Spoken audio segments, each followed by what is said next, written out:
Government-funded universities across the Western world are developing massive warehouses full of bioweapons that they say is for biodefense under the BioShield program.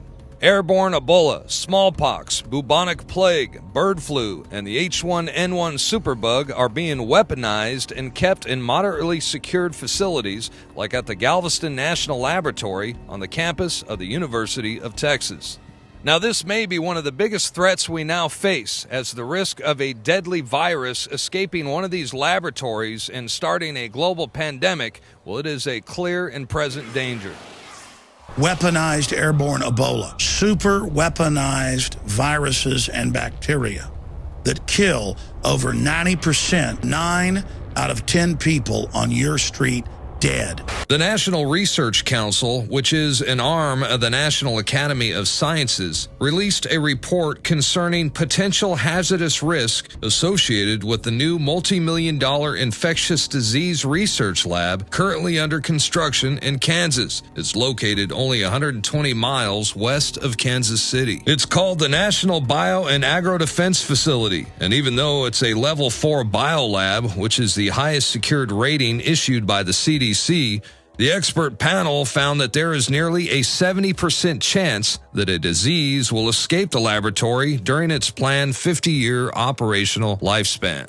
And it went on to say that the U.S. Department of Homeland Security has not adequately gauged the potential risk of a dangerous airborne pathogen escaping the compound. There are what they call bioweapons that are in unsecured, moderately secured environments, like in Galveston, Texas, and the CDC even went to one of these facilities in Kansas, and they're not nearly as safe as they would hope.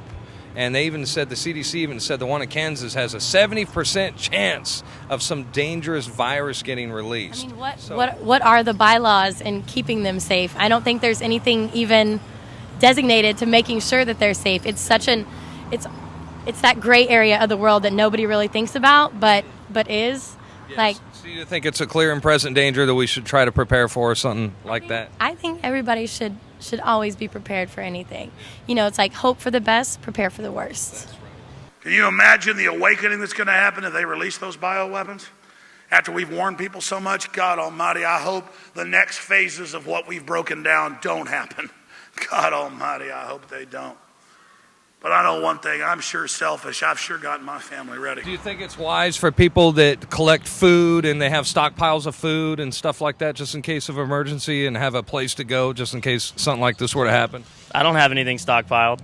I'm all about having weapons. I'm all about getting as much ammunition as you can getting it, because everybody's going to get crazy. They're going to want to get their hands on whatever sources are available: food, water, natural resources, anything to keep the normalcy of life continuing. That's why I'm out here on the streets. I want to learn some street smarts, and if it goes down, then I want to be able to find your way around it. Yeah. No, let me tell you something. Once something like that goes down, the people in the high-rise apartments and stuff, they're not going to know what to do. It's the people with street smarts are going to be the ones that are going to survive. They won't be able to survive. Just making sure that you have the resources that you need, because when the world gets chaotic, everybody loses their minds. Let me put this in layman terms. A level 4 bioweapons lab should be 3 floors under the ground, barbed wire fences, minefields, and machine guns, and a system that if the super germs get out, they pull a lever, alarms go off, and the whole place goes up in flames.